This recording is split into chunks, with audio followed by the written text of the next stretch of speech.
This is just a sample of the audiobook. To get the complete audiobook, access the link posted in the first comment. The community, 200 Negro nuns attend First National Meet, immediately piqued my interest. However, it was the accompanying photograph of 4 smiling black Catholic sisters that steadied my hand on the microfilm reader that day. Until that moment, I, a lifelong Catholic, had never seen a black nun except in a Hollywood film.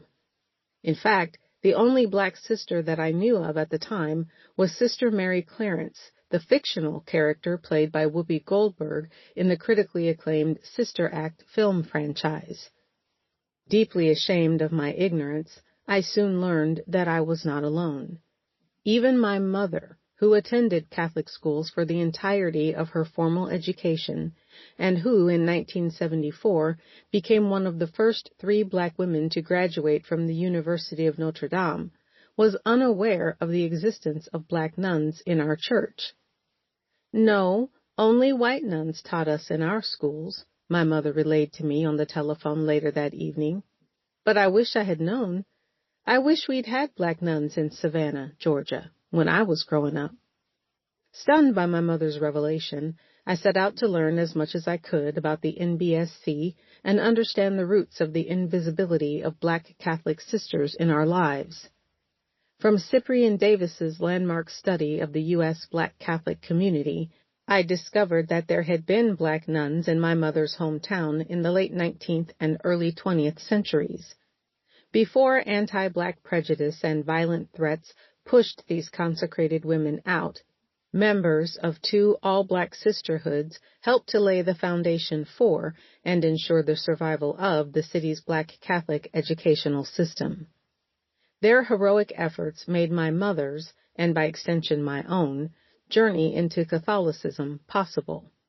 Yet the white nuns and priests who taught my mother and hundreds of other black children in Savannah during America's civil rights and black power years never once alluded to black sisters in their lessons.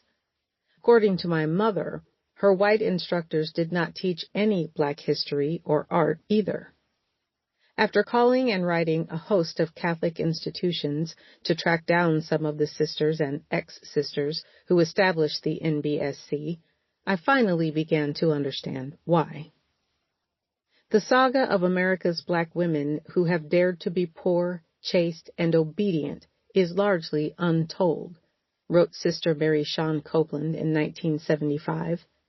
It is an uneasy story, not only because it is rooted in the American dilemma, racism, but also because the position of a woman in an oppressed group is traditionally delicate and strategic.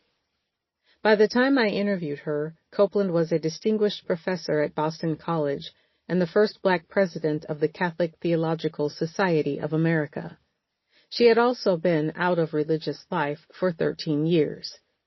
In the 1960s and 1970s, however, Copeland, the first African-American Felician sister in Detroit, Michigan, and later an Adrian Dominican sister, had been one of the NBSC's most visible leaders. She had also done more than anyone to preserve the organization's memory in the face of marginalization and erasure. In addition to publishing the first scholarly article on the NBSC, Copeland, in the early 2000s, arranged for the deposit of the organization's papers at Marquette University. "I am so glad that you are interested in the Black Sisters Conference," Copeland expressed during our first conversation. "We've been waiting on someone to tell this story." While Copeland's willingness to share her experiences with me proved pivotal, it was Dr. Patricia Gray, the NBSC's founding president, and one of the 4 nuns featured in the Pittsburgh Courier photograph, who radically changed this book's focus. Routinely described by her female and male peers as one of the most intellectually talented and charismatic Catholic sisters of her generation, Gray, known in religion as Sister M. Martin de Porres, had been the NBSC's heart and soul in its formative years. As Pittsburgh's first black religious sister of mercy and the conference's leading public voice, Gray was also the face and force of the new black nun. However, in 1974, Gray abruptly departed religious life and stopped giving interviews related to the NBSC.